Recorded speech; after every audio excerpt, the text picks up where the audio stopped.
Battle of the Zoo. Roll intro.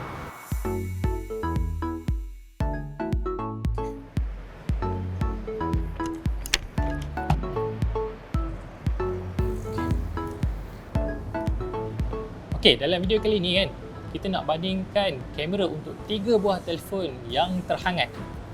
Telefon pertama ni telefon lama sikit lah. Telefon daripada Huawei P30 Pro. Telefon ni baru dilancarkan tahun ni, Samsung Galaxy S20 Ultra. Kemudian ini masih panas lagi, Oppo Find X2 Pro. Kalau anda perasan kan, ketiga-tiga buah telefon ni kan, dia ada jarak zoom yang super jauh, sekurang-kurangnya 50 kali. Okay, sebelum kita pergi lebih mendalam dalam video ni, saya nak ceritakan kepada anda sedikit tentang spesifikasi telefon yang saya akan uji pada kali ini. Okay, kita pergi pada atas kertas, kita pergi pada telefon yang paling banyak megapiksel dia, iaitu Galaxy S20 Ultra. Telefon ni kan, dia ada kamera utama dengan sensor 108 megapiksel. Ini adalah yang tertinggi dalam pasaran setakat ini, sama macam Xiaomi Mi Note 10. Kemudian untuk menemani kamera 108 megapiksel tu, ada 3 buah kamera. Kamera pertama, kamera 12 megapiksel ultra lebar. Kemudian anda juga dapat kamera periskop 48 megapiksel, dan kamera terakhir adalah kamera 3D TOF untuk simulasi bokeh. Dekat bahagian depan, telefon ni dia ada kamera selfie 40 megapiksel. Untuk selfie ni, dia pun yang paling tinggi dalam kalangan 3 buah telefon ni. Kemudian kita pergi kepada Oppo Find X2 Pro. Kamera utama ni dia tengah-tengah lah antara S20 Ultra dengan P30 Pro. Kamera utama ni adalah kamera 48 megapiksel. Sensor yang digunakan pada kamera utama ni adalah sensor khas yang dimulakan oleh Oppo bersama-sama dengan Sony, iaitu IMX689. Jadi, sensor yang digunakan pada telefon ni hanya ada kat telefon ni tau, tak ada pada telefon lain. Walaupun dia ada megapiksel yang sama, 48 megapiksel macam IMX586. Tapi lagi bagus, telefon ni dia punya kamera ultra lebar je turut menggunakan sensor 48 megapiksel. Seperti yang saya katakan tadi, dia gunakan sensor IMX586. Kemudian kamera belakang terakhir pada Oppo Find X2 Pro ni adalah kamera telefoto 13 megapiksel. Telefon ni dia tak ada kamera 3D TOF macam S20 Ultra. Tapi kat bahagian depan anda dapat kamera selfie sekuasa 32 megapiksel. Kemudian telefon terakhir, iaitu Huawei P30 Pro. Telefon ni kan, dia ada sensor 40 megapiksel sebagai sensor kamera utama dia. Kemudian dia ada kamera 8 megapiksel untuk telefoto, dan kamera yang terakhir adalah kamera 3D TOF sama yang macam anda boleh temui pada Samsung Galaxy S20 Ultra, iaitu kamera yang akan digunakan untuk menunjukkan kedalaman medan. Kemudian selfie diambil menggunakan kamera sekuasa 32 megapiksel. Jadi dalam video kali ini secara asasnya saya nak uji keupayaan mengezoom untuk kesemua telefon ni, sebab mereka ni diberikan keupayaan untuk mengezoom yang agak panjang. Dimulakan dengan S20 Ultra 100. Kemudian X2 Pro ni dia boleh pergi sehingga 60.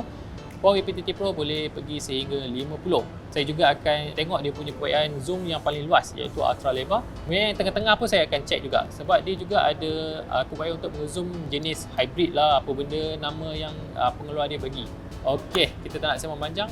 Jom ikut saya untuk kutip sampel.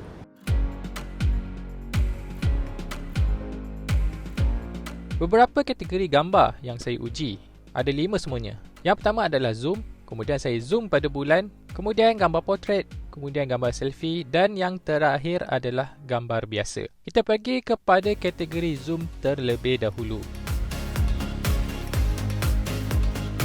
Untuk zoom maksimum, hanya Galaxy S20 Ultra mampu mencapai jarak zoom 100 kali.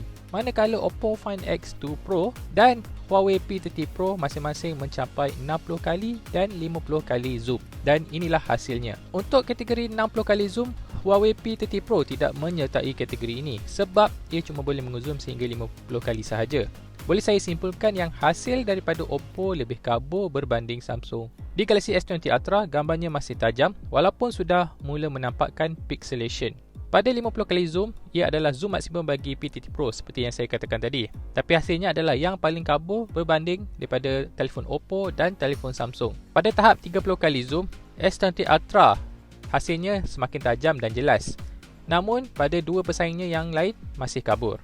Exposure pada S20 Ultra juga adalah yang terbaik. Oppo dan Huawei seperti sedikit underexposed. Pada jarak zoom 10 kali, Huawei P30 mula menyelah. Kontras gambar Huawei nyata lebih baik berbanding Galaxy S20 Ultra dan Find X2 Pro. pada sudut dedahan ataupun exposure, Oppo dan Samsung berada di paras yang sama. Untuk 5 kali zoom, Samsung tewas dalam kategori ini sebab ia tak mendedahkan crane dengan betul. Malah, dynamic range yang dipamerkan oleh telefon ini agak lemah. Huawei saya rasakan adalah yang terbaik, diikuti dengan Oppo Find X2. Saya juga perasan yang warna pada hasil gambar Oppo dah semakin pekat. Pada jarak 2 kali zoom, Huawei P30 Pro harus terima pujian sebab setakat jualan ini, dia masih kekalkan white balance sejak daripada pengezuman maksimum. Berbeza pula dengan Oppo Find X2 Pro yang dah mula bermain dengan HDR dan menjadikan gambar daripada telefon ini nampak fake. Galaxy S20 Ultra pula berada di tengah-tengah, tak terlalu menonjol dan tak terlalu kontras. Ini adalah gambar pada jarak 1 kali zoom. Kamera 108MP Galaxy S20 Ultra nampak macam tiada bezanya dengan yang lain. Dynamic range juga tak berapa baik jika dibandingkan dengan Huawei. Kesan HDR pada Oppo agak ketara, hingga boleh nampak kesan ghosting terutamanya pada pinggir pokok. Tapi tentu ramai yang sukakan hasil Oppo sebab tak perlu disetting lagi, terus boleh kongsi di medsos. Untuk kamera ultra lebar, Oppo masih kekal dengan hasil gambar yang paling pekat dalam kalangan 3 telefon ini. Tapi kesan HDR pada Huawei lebih menarik sebab tak terlalu ketara. Kalau anda nak gambar yang menghampiri keadaan dunia nyata, Samsung adalah pilihan yang baik. Kemudian kita beralih kepada kategori pengezuman bulan. Dalam kalangan telefon yang saya uji ini, hanya Galaxy S20 Ultra tidak mengesan yang saya sedang mengambil gambar bulan. Dua telefon lain ada memaparkan perkataan bulan sebagai scene yang cuba saya tangkap. Semuanya hasilkan gambar sebesar 12MP pada nisbah paparan 4:3. Tapi kalau ingin dikongsikan di medsos, saya akan pilih Huawei P30 Pro. Bukan sebab dia ada mod khas untuk bulan, tapi hasil gambarnya jauh meninggalkan flagship yang lebih baharu ini. Lebih baik yang saya masukkan adalah daripada segi ketajaman dan juga exposure. Galaxy S20 Ultra, walaupun saya dah matikan fungsi Scene Optimizer dan juga HDR, ia masih gagal menangkap butiran bulan. Hasil yang sama juga ditunjukkan oleh telefon ini bila saya zoom keluar dia punya kamera ke tahap 60 kali untuk dibandingkan dengan Oppo Find X2 Pro. Beralih kita ke bahagian portrait. Sejurus tengok set gambar ini, saya agak terkejut dengan hasil gambar portrait daripada Huawei. Entah kenapa warnanya terlalu pekat. Setelah cuba berulang-ulang kali, gambarnya tetap sama. Sudahlah terlalu kontras, butiran di berbayang hilang terus, terutama pada bahagian rambut subjek. Untuk S20 Ultra dan Find X2 Pro, exposure mereka adalah baik. Namun, kesan bokeh pada Galaxy S20 Ultra sedikit gagal, terutamanya pada bahagian bawah tempat jaring-jaring besi. Ia gagal memisahkan background dengan subjek. Untuk portrait, saya rasakan yang Oppo Find X2 Pro adalah yang paling baik untuk set gambar ini. Kita beralih kepada bahagian selfie. Oppo Find X2 Pro dan Huawei P30 Pro masing-masing ada fungsi selfie dan juga portrait. Di Galaxy S20 Ultra pula ia tiada fungsi tersebut. Maka tiada kesan bokeh pada sampel selfie Samsung. Semasa gambar ini diambil, cahaya latarnya agak terang dan ia boleh dilihat pada hasil gambar sekiranya fungsi HDR dimatikan. Semua kamera cantik gambar selfienya. Tapi Huawei dan Oppo ada Beautify terpasang pada tetapan default yang menjadikan gambar nampak fake, tapi tak ada masalah, ia boleh dimatikan. Kalau saya perlu memilih, saya sukakan P30 Pro atas dua sebab. Sebab yang pertama adalah dia punya hasil kualiti gambar selfie setara dengan Galaxy S20 Ultra. Tapi P30 Pro ada kelebihan sebab anda boleh aktifkan fungsi portrait untuk hasilkan gambar bokeh. Ini adalah kategori gambar biasa. Gambar ini diambil dalam pencahayaan yang cukup, menggunakan kamera utama telefon dan dalam mod automatik. Ada beberapa perkara yang boleh anda nampak pada gambar-gambar ini. Yang pertama ialah saya nak tunjukkan yang dynamic range Oppo Find X2 nyata lebih luas berbanding pesaingnya. Kemudian diikuti dengan Galaxy S20 Ultra dan P30 Pro. Sebab saya katakan sedemikian adalah kerana S20 Ultra ada exposure yang baik pada bayang-bayang, iaitu pada bahagian pokok. Tapi dia kehilangan butiran pada highlight, iaitu langit.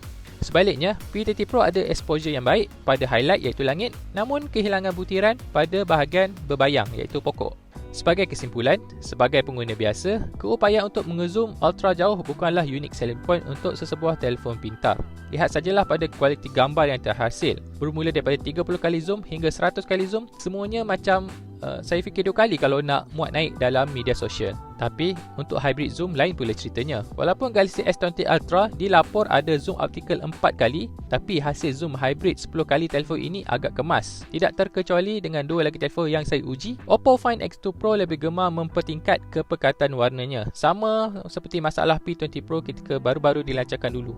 P30 Pro pula kini lebih konservatif bersama-sama dengan Galaxy S20 Ultra daripada segi warna gambar. Kemudian dalam kategori gambar bulan, Huawei P30 Pro nyata meninggalkan dua pesaingnya yang lain. Hasil gambar daripada P30 Pro lebih baik, tapi tidaklah sebaik jika kita gunakan kamera DSLR. Tidaklah diketahui kenapa hasil gambar portrait pada Huawei P30 Pro sangat kontras dan pekat. Sebaliknya, Galaxy S20 Ultra dan Find X2 Pro memiliki kupaian portrait yang cemerlang.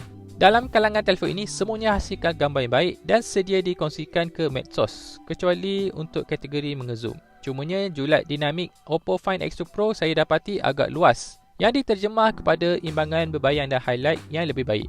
Apa pendapat anda tentang perbandingan ini? Jangan lupa untuk sharekan video ini kepada rakan-rakan anda jika anda dapati ia bermanfaat.